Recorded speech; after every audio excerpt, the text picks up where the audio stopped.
Gas trouble అసలు ఎందుకు వస్తుంది? గ్యాస్ ట్రబుల్ అనేది ఒక డిసీజ్ కాదండి.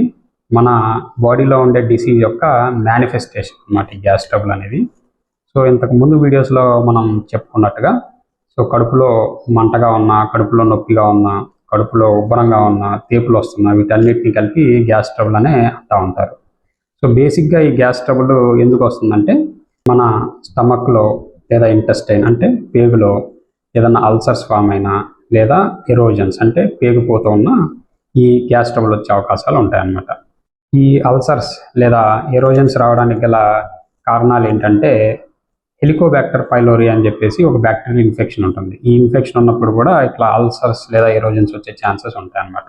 తో పాటుగా ఇంకొక ఇంపార్టెంట్ కాజ్ ఏంటంటే పెయిన్ కిల్లర్స్ ఎక్కువ వాడడం అనమాట. మోకాల నొప్పులు అని చెప్పేసి, బాడీ పెయిన్స్ అని చెప్పేసి, హెడేక్ అని చెప్పేసి కొన్ని రకాల పెయిన్ కిల్లర్స్ వాడుతూ ఉంటారు. వాళ్ళలో కూడా ఈ అల్సర్స్ లేదా ఎరోజన్స్ ఫామ్ అయ్యే అవకాశాలు ఎక్కువగా ఉంటాయి అన్నమాట. ఈ pain killers A group of pain killers అంటే ఎన్ఏసైడ్స్ అంటారు అనమాట. అంటే non steroidal anti inflammatory drugs.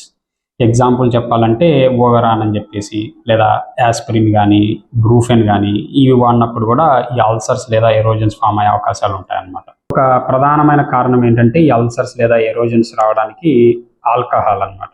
ఎవరైతే ఎక్కువగా ఈ ఆల్కహాల్ తీసుకుంటా ఉంటారో వాళ్ళల్లో ఈ అల్సర్స్ ఎరోజన్స్ వచ్చే అవకాశాలు ఉంటాయి. దీంతో పాటుగా స్మోకింగ్ అనేది కూడా చాలా ఇంపార్టెంట్ రిస్క్ ఫ్యాక్టర్. దీంతో పాటుగా కొన్ని రకాల మందులు, కొంతమంది స్టిరాయిడ్స్ వాడుతూ ఉంటారు అనమాట. ఆ స్టిరాయిడ్స్ వాడినప్పుడు కూడా ఇట్లా అల్సర్స్ ఫామ్ అవడం, పేగులో పూత రావడము ఇవన్నీ జరుగుతూ ఉంటుంది. దీంతో పాటుగా కొన్ని రకాల యాంటీబయాటిక్స్ తీసుకున్నప్పుడు కూడా ఈ అల్సర్స్ ఫామ్ అవడము ఇవి జరుగుతూ ఉంటాయి అనమాట. ఇవి కాకుండా కొన్ని రకాల సీరియస్ డిసీజెస్లో కూడా ఈ గ్యాస్ ట్రబుల్ సిమ్టమ్స్ రావచ్చు. ఏంటంటే పొట్టలో ఏమన్నా గడ్డలు ఉండడము, పేగులో ఏమన్నా గడ్డలు ఉండడము వీటిలో కూడా వచ్చే అవకాశాలు ఉంటాయన్నమాట. వీటితో పాటుగా రేర్గా కొన్ని రకాల డిసీజెస్ ఉంటాయన్నమాట. జొలింజర్ ఎలిసన్ సిండ్రోమ్ అని చెప్పేసి. దీంట్లో ఏమవుతుందంటే యాసిడ్ అనేది బాగా ఎక్కువగా ప్రొడ్యూస్ అవుతూ ఉంటుంది అనమాట.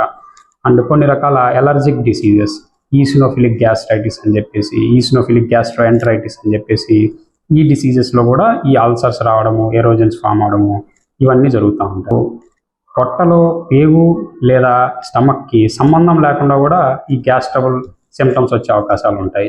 ఎగ్జాంపుల్ ఏంటంటే గాల్ బ్లాడర్లో స్టోన్స్ ఉన్నప్పుడు, స్టమక్లో అల్సర్స్, ఈ ఎరోజన్స్ ఇందాక చెప్పినటువంటి ఏం రిస్క్ ఫ్యాక్టర్స్ లేకుండా కూడా ఒక్కొక్కసారి గ్యాస్ ట్రబుల్కి సంబంధించిన సిమ్టమ్స్ వచ్చే అవకాశాలు ఉంటాయన్నమాట. దీన్నే మనం ఫంక్షనల్ డిస్పెప్సియా అంటాం.